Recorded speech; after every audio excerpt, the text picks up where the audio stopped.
What's up? I saw Obsession today and I want to talk about it. Firstly, I'm probably just going to talk about spoilers. I'm not going to dive into everything, but I'm not going to be avoiding anything. Ironically, I'm going to start with the bad because everything else I have to say is going to be good. And it's not even really bad. But the one bad thing I don't like, and I knew I wouldn't, is just the, pessimistic or sad nature of the story.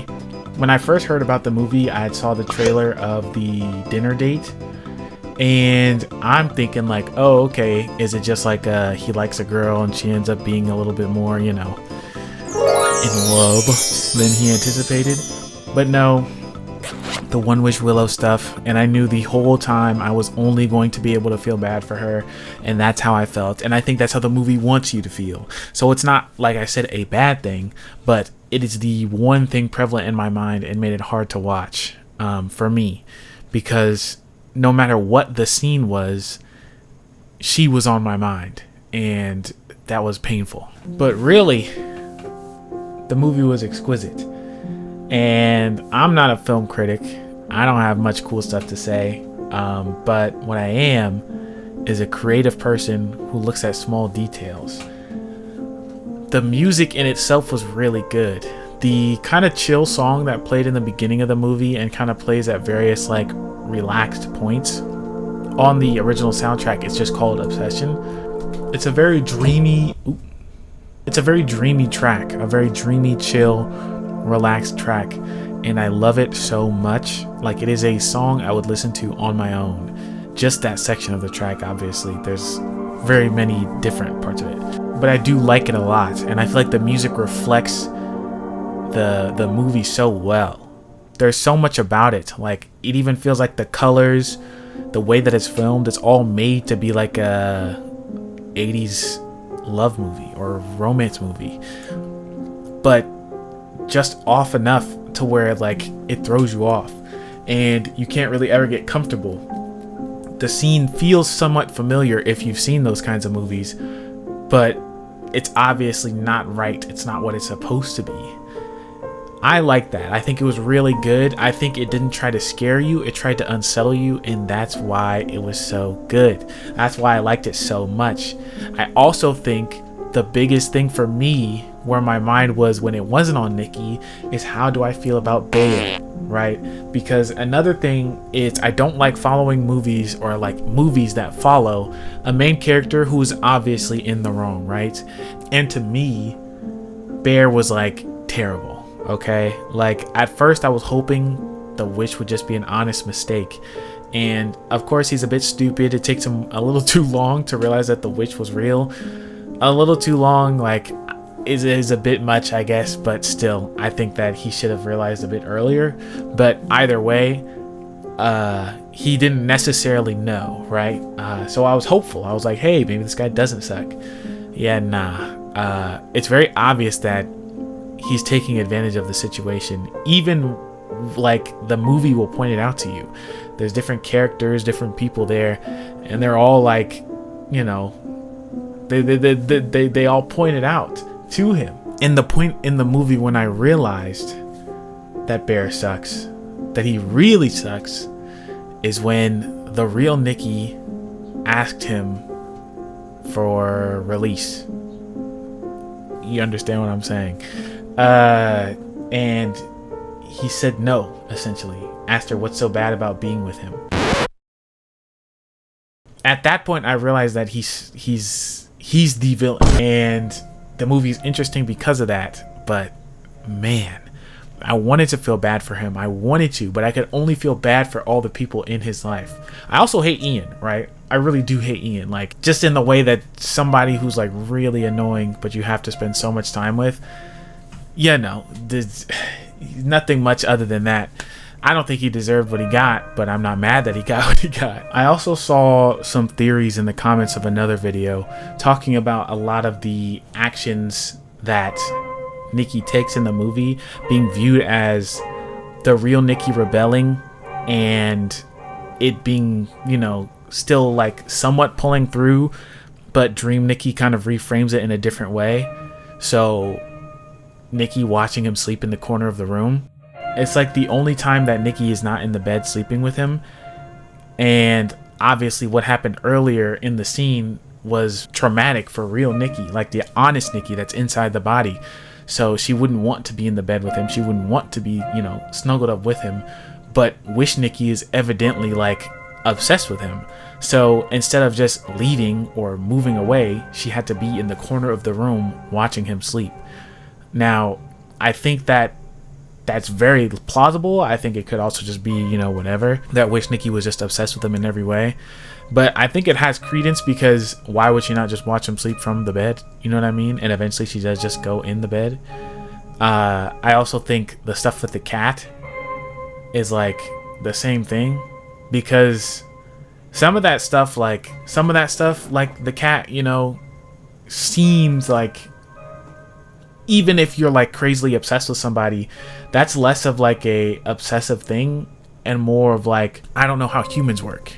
And it's pretty obvious that even Wish Nikki is very aware of like human interaction, how that goes, because they had a very normal section of time where they, interact. She also interacts with other people at work, at the party. So it would make sense that all the stuff with Sandy is like maybe not even directly Nikki trying to do that to retaliate, but just the fact that Nikki is so angry and frustrated that manifests through Wish Nikki. I don't know. This was originally going to go up on the Instagram and the TikTok, but it's reached 8 minutes and I still kind of got a little to say. So I realize I'm kind of rambling, so I'm going to kind of try and wrap it up. I do think this movie is really, really, really good and really important. I think Bear is what a lot of guys are afraid they are. And unfortunately, the guys who aren't afraid of being Bear a lot of the times end up being Bear. I know a lot of guys, myself included, would very much like never, ever, ever try to impose their expectations or their emotions onto the woman that they like or have a crush on. I guess, I don't know, crush feels kind of childish, but you know what I mean. Like if you're attracted to somebody, a lot of the times, a lot of guys I know, a lot of guys stuff I've seen online, and me personally, feel like pressing that upon someone is, not great.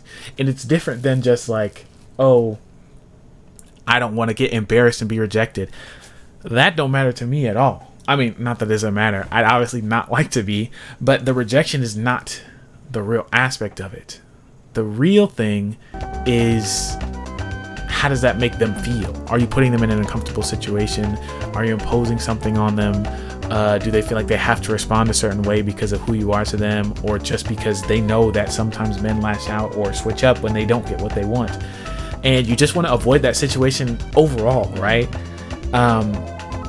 And I think that while a lot of guys have that consciousness, while they're aware of what that looks like and what they could become if they were not empathetic and sympathetic and had human decency, there's a lot of people I know of. I don't want to say no, I'm not surrounded by them, but there's a lot of people who don't. There's a lot of people who don't have that. I think there's a lot of people who don't, who would just who would make that wish, who would take advantage of that wish when being given that situation. And to an extent, I can see the point that they're coming from. This girl that you've been crushing on for so long, who has been supporting you for so long, through so much, been the rock that you can rely on, you can guarantee a relationship with her, right? It sounds good on paper. However, that's not what's happening. You're forcing her to be a unwilling participant in the relationship with you while ruining her life at the same time. That's not great. That's not the same thing. Sheesh. I went off on a tangent and I had 3 through lines that I didn't really see to the end. But I think y'all get what I'm saying. You're picking up what I'm putting down. Yeah. I think so. I hope so. I'm gonna try and figure out something to post to TikTok and Instagram. I want to try and post something every day, or at least the days that I'm not editing a full-length video. I watched Obsession with my grandma. That's my movie-going partner. So it took up most of the day and most of the free time I had. I went home and tried to take a nap, movie was so unsettling, I could not go to sleep. There was someone outside who was a woman, like clearing their throat, but like a like, you know, like not like what am I saying? Not like hacking or like anything, but like she just had something deep in her throat. And as I was sleeping with my sleep mask on, because I have like the ones that have headphones in them, and they died, and I kept hearing that, and I kept seeing the actress's face, and I just got out of bed. I was like, nah, I can't. So now I'm just running off way less sleep than I should be, but whatever. I don't know. I'm talking too much, and since this is all of a sudden a Yap video, I gotta get to work on editing it because I've got about an hour. But yeah, anyways, you're loved, stay goated. Please take care of yourself and remember that you matter.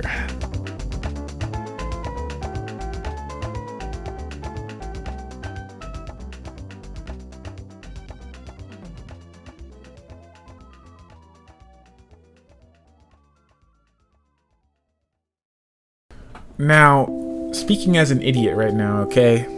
Look, I'm just, you know, speaking very no wisdom. It's not passing through any filters, but like, we're not gonna act like bro didn't have someone right there. And it would have been one thing if she was weird or mean or something. She checked up on him about Sandy before Nikki did. She was the better option for him, not like Nikki was bad, but like for him specifically. She was in tune with him, was empathizing with him. Now Bear sucks and she probably didn't know that, but still. And I think a big part of that like plays into the movie, how much he had in his hands before he ruined it. I don't know yet. I was thinking for a while whether it was better or not if Nikki actually liked Bear or not. I think both are really important and play into specific things about, okay, had you just been open and communicative and like just been a man about it, you could have talked to her and then, oh, we both like each other, bam. Or if she didn't like you, now it's more about, I'm trying to force her into this relationship because her affection or whatever life to me doesn't matter. It's not about her perspective. It's about what I get out of the relationship.